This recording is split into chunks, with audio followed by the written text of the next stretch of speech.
그렇죠. 혹시 이런 생각 해보신 적 있으세요?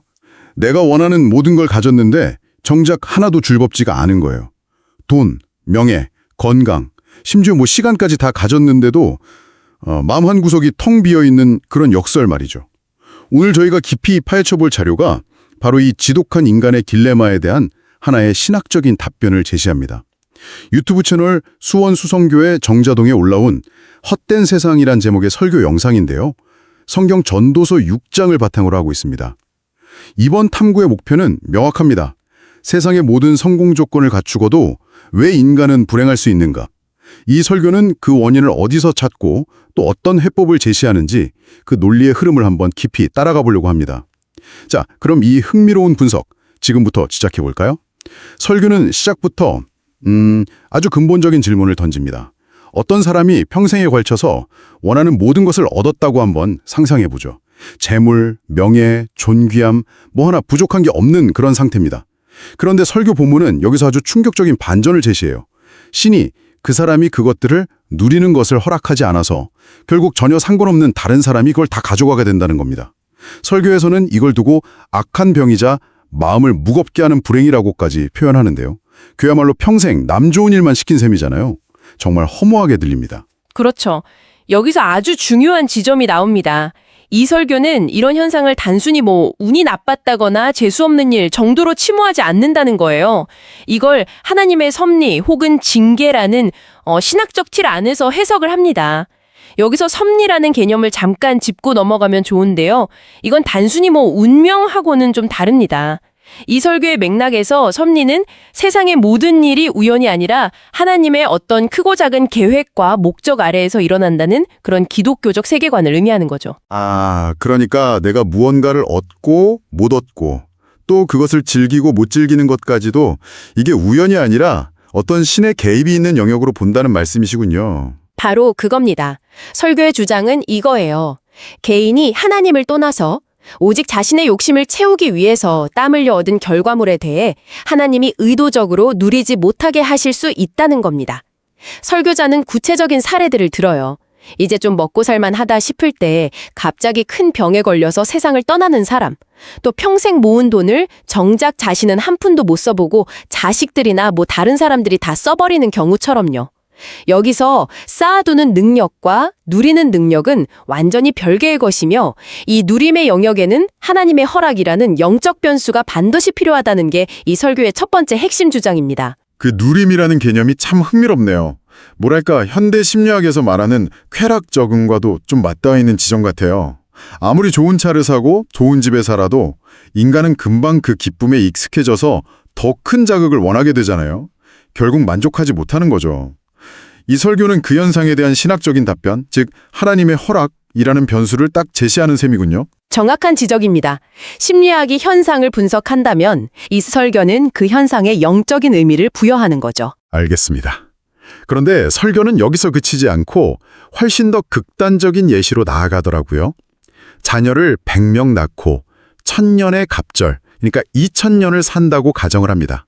상상하기도 힘든 숫자인데 설령 그렇다 해도 그 영혼이 행복으로 만족하지 못하면 그게 무슨 소용이 있겠냐 이런 질문을 던져요.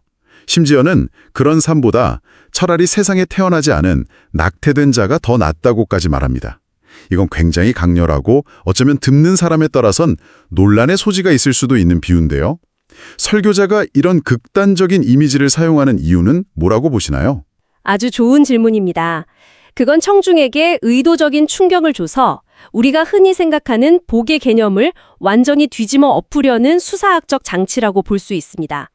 장수, 다산, 부귀, 이건 고대 사회부터 지금까지 누구나 인정하는 복의 상징이잖아요.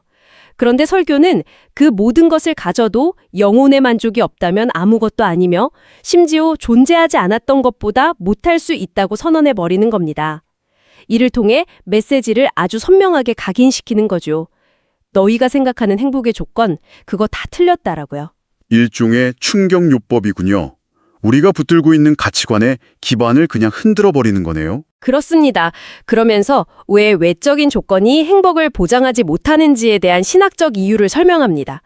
설교에 따르면 재물이 많아질수록 오히려 세상의 유혹에 빠지기 쉽고 마음은 교만해져서 하나님께 순종하기가 더 어려워진다는 거예요. 여기서 그 유명한 성경 구절, 부자가 천국에 들어가기는 낙타가 바늘귀로 들어가는 것보다 어렵다를 인용하죠.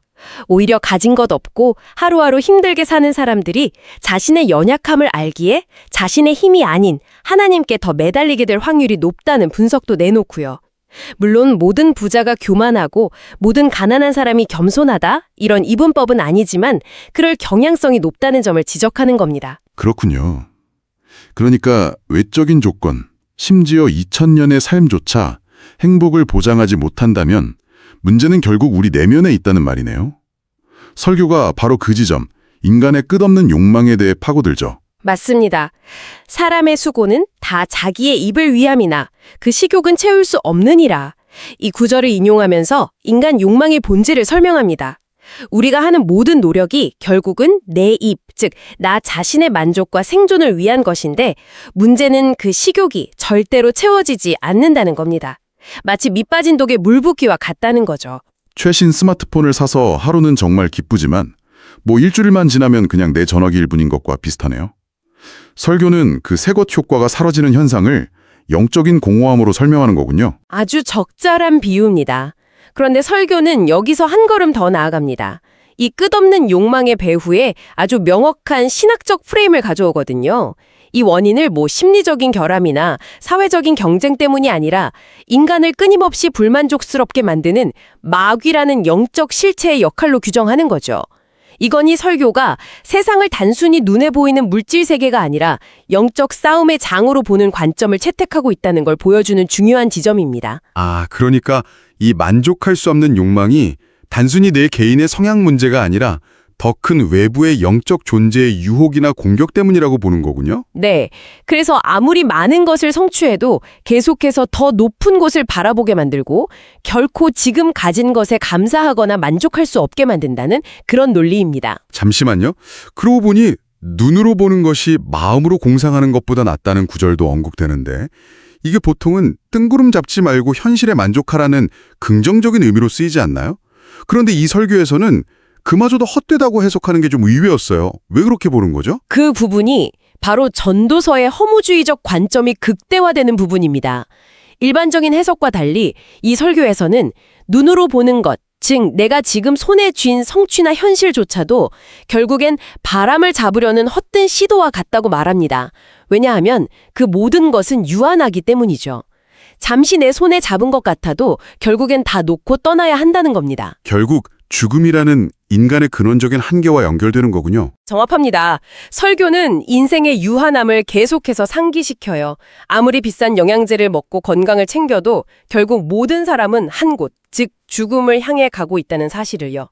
역사상 최고의 지혜와 부귀영화를 누렸던 솔로몬 왕조차도 세월 이래는 강자는 이기지 못했다고 지적합니다.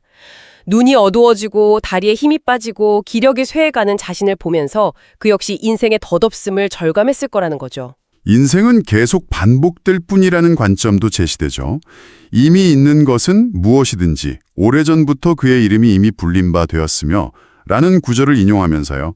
마치 해가 매일 똑같이 뜨고 지는 것처럼 우리가 겪는 희로애락이나 인생의 문제들이 사실은 과거에도 수없이 반복된 것에 불과하다. 이런 설명이 인상 깊었어요. 네, 그 관점은 곧바로 다음 결론으로 이어집니다. 바로 인간은 자기보다 강한 존재, 즉 하나님과 다툴 수 없다는 깨달음이죠. 이미 수없이 반복된 인생의 패턴 속에서 하나님이 정해놓은 자신의 분수를 넘어서 더 많은 것을 얻으려는 모든 계획과 수고가 결국엔 아무 유익이 없다는 겁니다. 인생은 그림자 같아서 당장 1시간 뒤의 일도 알 수 없고 또 죽음 이후의 세상에 대해 그 누구도 명확한 답을 줄 수 없다는 사실을 인정하라는 거죠. 듣고 보니 그러네요. 그런데 지금까지의 내용을 종합해보면 모든 게 헛되고 노력해도 만족할 수 없고 인생은 정해진 패턴의 반복일 뿐이다. 이런 좀 비관적인 결론으로 가기 쉬워 보이는데요. 자칫하면 허무주의에 빠질 위험도 있어 보이고요. 이 설교가 이런 허무주의의 덫을 어떻게 피해가나요? 여기서 어떤 반전이 있습니까? 바로 그 지점이 설교의 클라이맥스입니다. 이 모든 헛됨에 대한 진단은 결국 최종적인 해법을 제시하기 위한 긴 빌드업이었던 셈이죠. 설교는 결코 그러니 다 포기하고 대충 살아라 라고 말하지 않습니다. 오히려 정반대의 결론을 내놓죠. 핵심은 이것입니다. 얻게 하시는 분도 하나님이고 그것을 온전히 누리게 하시는 분도 하나님이라는 사실을 아는 것. 이 두 가지를 연결하는 것이 핵심입니다. 아, 앞서 말한 쌓는 능력과 누리는 능력이 다시 등장하는군요. 그렇습니다. 우리가 무언가를 얻기 위해 노력할 때 그 목표 자체에만 매몰되어서 그것을 궁극적으로 누리게 해주실 하나님을 잊는다면 그 모든 수고가 결국 헛되이 돌아간다는 거죠. 돈을 버는 데는 성공했지만 그 돈을 쓸 건강이나 시간 혹은 마음의 평안을 잃어버리는 것처럼요.